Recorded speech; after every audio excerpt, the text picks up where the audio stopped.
أعوذ بالله من الشيطان الرجيم بسم الله الرحمن الرحيم إن الذين كفروا سواء عليهم أأنذرتهم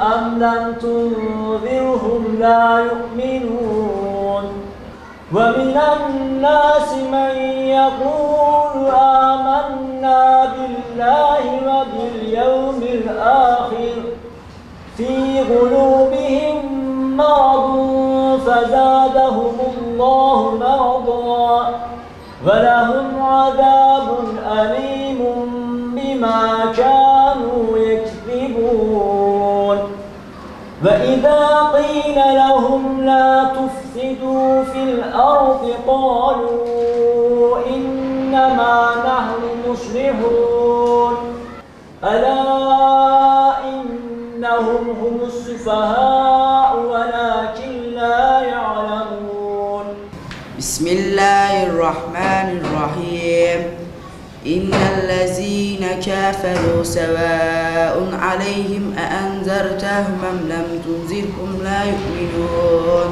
بسم الله الرحمن الرحيم ومن الناس من يقول آمنا بالله وباليوم الآخر وما هم بمؤمنين أعوذ بالله من الشيطان الرجيم بسم الله الرحمن الرحيم يخادعون الله والذين آمنوا وما يخدعون إلا أنفسهم وما يشعرون. Gençler, şimdi Elif alfabesinden kalın harfleri işleyeceğiz. Herkes tahtaya yazdığım kalın harflere iyi baksın. Tamam mı? Herkes mahreçli bir şekilde tekrar edin. A. Hayır. Sad. Dat. Ha. Ha. Biraz boğazı gıdıklayarak yapacaksınız. Ha. Fazla da boğazı yapmayacaksınız. Ha da yapmayacaksınız. Ha. İkisinin ortasını bulun. Ha. Sad. Dat. Ta. Da. Herkes kalın harflere baksın. Bir kalın harfimiz var, bir de tam kalın harfimiz. Anlaşıldı mı? Buraya iyi bakın. Bu harfi söyler misin? F. Biraz sesli söyle. F. Evet. Va. Evet. Mim. Bu ne? Za. Evet. Bu hangi ra? Peltek za. Evet. Bir de yaparak söyle. Za. Evet. T. Tamam. Bu hangi harfimiz? Kef. Bu hangi harfimiz? Nun. Çocuklar, bugün harflerimizi tanıyoruz, elifbamızı. İlk harfimiz Elif. Elif. Aklınızda daha çok kalıcı olması için Elif'in E'si diye tutabilirsiniz. Dördüncü harfimiz S. S nasıl bir harfti? Evet, yani dilimizi iki dişimizin arasına koyuyoruz. S. Bak, T'ye çok benziyor ama bir tane noktası fazladan burada, değil mi? İslam'ın şartını kimler biliyor? 1. 2. Namaz kılmak. 3. Oruç tutmak. 4. Zekat vermek. 5. Hacca gitmek.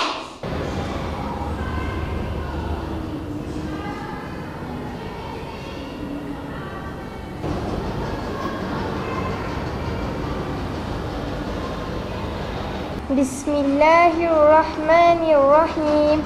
İnnellezîne keferu sevâ'un aleyhim enzertehum em lem tunzirhum la yu'minun.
Burada tekvando yapıyoruz. Hem Kur'an öğreniyoruz burada. Kur'an derslerinden sonra burada tekvando dersleri var. Oraya geliyoruz sosyal aktivite olarak. Hem ruhumuzu hem bedenimizi güçlendiriyoruz.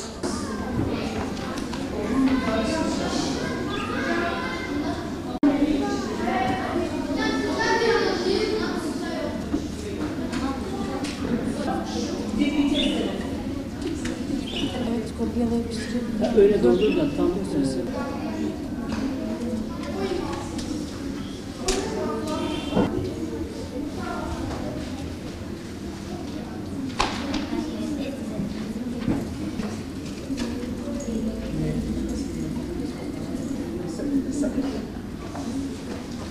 Buraya yaz tatili okullar kapanıyor, yani yaz tatili olduğu için Kur'an öğrenmeye geliyoruz.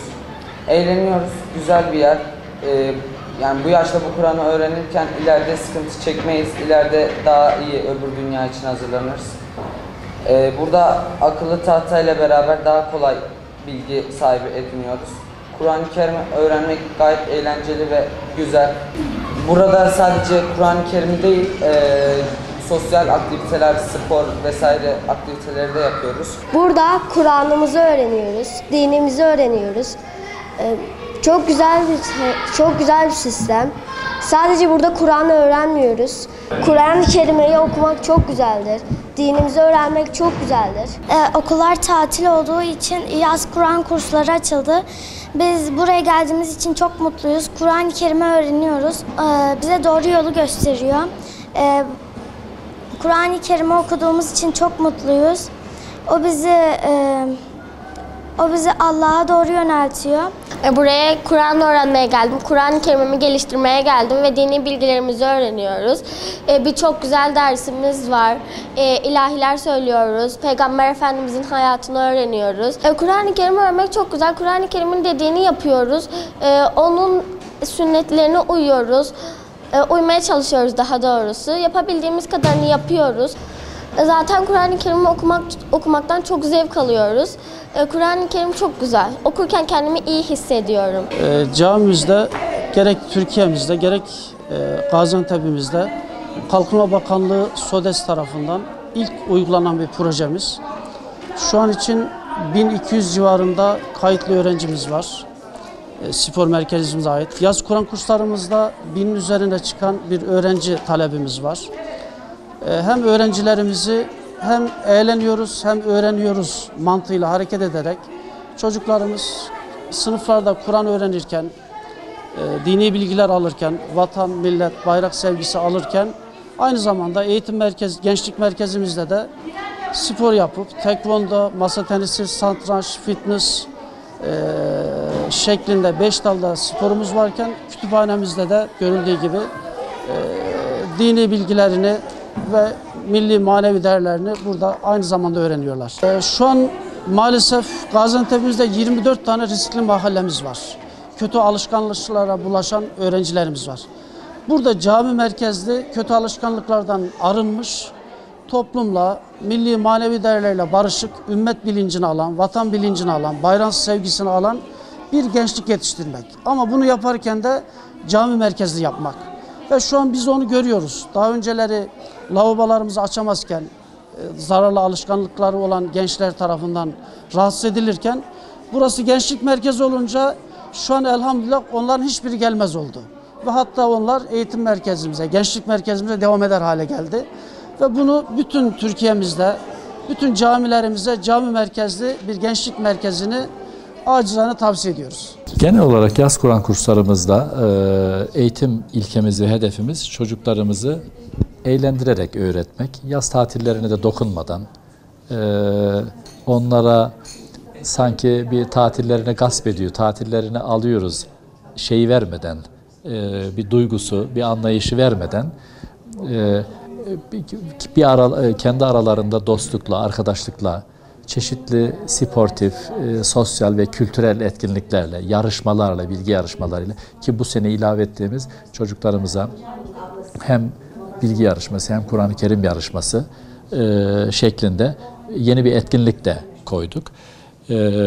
Yaz Kur'an kursları bizim en geniş tabanlı eğitim faaliyetlerimizden biridir ve çok önemsiyoruz.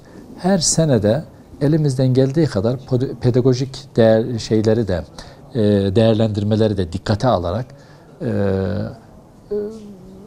eğitimi kalite açısından çocuklarımıza daha öğretici ve eğitici olması açısından geliştirmeye çalışıyoruz. Ve bu yaz Kur'an kurslarındaki çocuklarımızın cami ünsiyetini, cami dostluğunu ki biz bu kurslardan şöyle bir de proje çıkarttık. Çocuk dostu camiler projesi çıkarttık. Yani arzu ediyoruz ki şadırvanımızda en azından şadırvanımızda 2 musluğumuz biraz indirilsin ve çocuk musluğu olarak yazılsın üzerine. Yani çocuklarımız camilerimizde kendilerine bir yer olduğunu, kendilerine bir ilgi olduğunu anlasınlar. Fiziki olarak da, somut olarak da anlasınlar istiyoruz. Bölge olarak bazı camilerimizde gençlik merkezleri kurmaya çalışıyoruz. Başkanlığımızın da bir projesidir bu. Benim şahsen il müftülüğü olarak hedefim önümüzdeki 1-2 yıl içerisinde Gaziantep'te öncelikle çocuk nüfusumuzun yoğun olduğu bölgelerde 10 camide gençlik merkezi açmak. Ben bu çalışmalarımızı duyurduğunuz için medya ilginiz, basın ilginizden dolayı size teşekkür ederim. Allah razı olsun.